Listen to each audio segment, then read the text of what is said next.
Hello, എല്ലാവർക്കും നമ്മളുടെ പുതിയൊരു വീഡിയോയിലേക്ക് സ്വാഗതം. ഇന്ന് നമ്മൾ കൂൺ റോസ്റ്റ് അഥവാ മഷ്റൂം റോസ്റ്റ് ആണ് റെഡിയാക്കുന്നത്. നമ്മളുടെ വീഡിയോ ഇഷ്ടമാവുകയാണെങ്കിൽ വീഡിയോ ലൈക്ക് ചെയ്യാനും ചാനൽ സബ്സ്ക്രൈബ് ചെയ്യാനും മറക്കരുത്. നമുക്ക് വീഡിയോയിലേക്ക് പോകാം. നമ്മളിവിടെ 250 ഗ്രാമോളം കൂണാണ് എടുത്തിരിക്കുന്നത്. നന്നായിട്ട് ക്ലീൻ ചെയ്ത് നമുക്ക് വേണ്ട രീതിയിൽ കട്ട് ചെയ്തെടുക്കാം. ഉപ്പും മഞ്ഞളും വെള്ളത്തിൽ ജസ്റ്റ് ഒന്ന് കഴുകി വാരിയാണ് ഞാൻ എടുത്തത്. ഒരുപാട് നേരം വെള്ളത്തിലിട്ട് വെക്കാൻ പാടില്ല, കാരണം ഇത് വെള്ളം വലിച്ചെടുക്കും. അപ്പോൾ ഓൾറെഡി ഇതിൽ വെള്ളമുണ്ട്. അപ്പോൾ നമ്മൾ ഇത് രീതിയിൽ കട്ട് ചെയ്തെടുത്തിട്ടുണ്ട്. ഇനി നമുക്കിതിലേക്ക് 1 സ്പൂൺ മുളക് പൊടി, 1/2 സ്പൂണിനടുത്ത് കുരുമുളക് പൊടി, 1/4 സ്പൂൺ മഞ്ഞൾപ്പൊടി, 1/2 സ്പൂൺ ഗരം മസാല, ആവശ്യത്തിനുള്ള ഉപ്പ്, കുറച്ച് കറിവേപ്പില, ഇത്രയും ചേർത്ത് നല്ല രീതിയിൽ നമുക്ക് മിക്സ് ചെയ്തെടുക്കാം. മസാലയൊക്കെ പുരട്ടി നമുക്കിതൊരു 10 മിനിറ്റ് റെസ്റ്റ് ചെയ്യാൻ വെക്കാം. ഇനി നമുക്ക് കൂൺ റോസ്റ്റ് റെഡിയാക്കാം.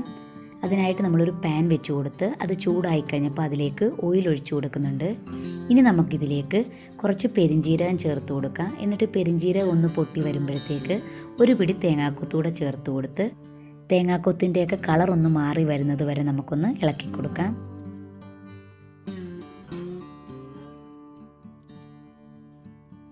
ഇനി ഇതിലേക്ക് ഇഞ്ചിയും വെളുത്തുള്ളിയും ചതച്ചത് 1 സ്പൂൺ ചേർത്ത് കൊടുത്ത് അതും ഈ എണ്ണയിലെല്ലാം കൂടി ഒന്ന് നമുക്ക് യോജിപ്പിച്ചെടുക്കാം.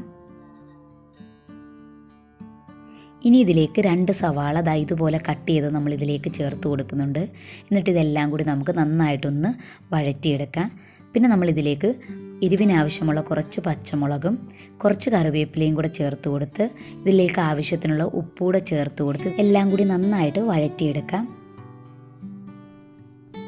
ഇനി ഇതിലേക്ക് ഉള്ളിക്ക് വേണ്ട മസാല ഐറ്റംസ് ചേർത്ത് കൊടുക്കാം. കുറച്ച് മഞ്ഞൾപ്പൊടി, കുറച്ച് മുളക് പൊടി, ഇത്രയും ചേർത്ത് ഇതിൻ്റെയൊക്കെ പച്ചമണം മാറുന്നത് വരെ ഇതെല്ലാം കൂടി നമുക്ക് നന്നായിട്ടൊന്ന് ഫ്രൈ ചെയ്തെടുക്കാം.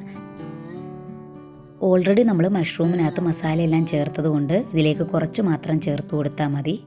അപ്പോൾ ഇതെല്ലാം മൂത്ത് വന്നപ്പോൾ ഇതിലേക്ക് നമ്മൾ നേരത്തെ മസാല പുരട്ടി വെച്ചിട്ടുള്ള മഷ്റൂം ചേർത്ത് കൊടുക്കുന്നുണ്ട്. എന്നിട്ട് ഇതെല്ലാം കൂടി നമുക്ക് നന്നായിട്ടൊന്ന് യോജിപ്പിച്ച് കൊടുക്കാം.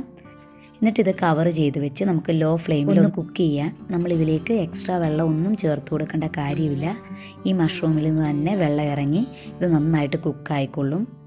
നന്നായിട്ട് വെന്ത് കഴിയുമ്പോഴത്തേക്ക് നമുക്കിത് ഒരു മീഡിയം ഫ്ലെയിമിലേക്ക് ആക്കി കൊടുത്ത് നന്നായിട്ട് ഡ്രൈ ആക്കി എടുക്കാം. അപ്പോൾ വളരെ ടേസ്റ്റി ആയിട്ടുള്ള മഷ്റൂം റോസ്റ്റ് ഇവിടെ റെഡി ആയിട്ടുണ്ട്. ചോറിൻ്റെ കൂടെ, അപ്പത്തിൻ്റെയും ചപ്പാത്തിയുടെയും ഒക്കെ കൂടെ കഴിക്കാം. വീഡിയോ ഇഷ്ടമായെങ്കിൽ നിങ്ങളുടെ ഫീഡ്ബാക്ക് അറിയിക്കുക. താങ്ക്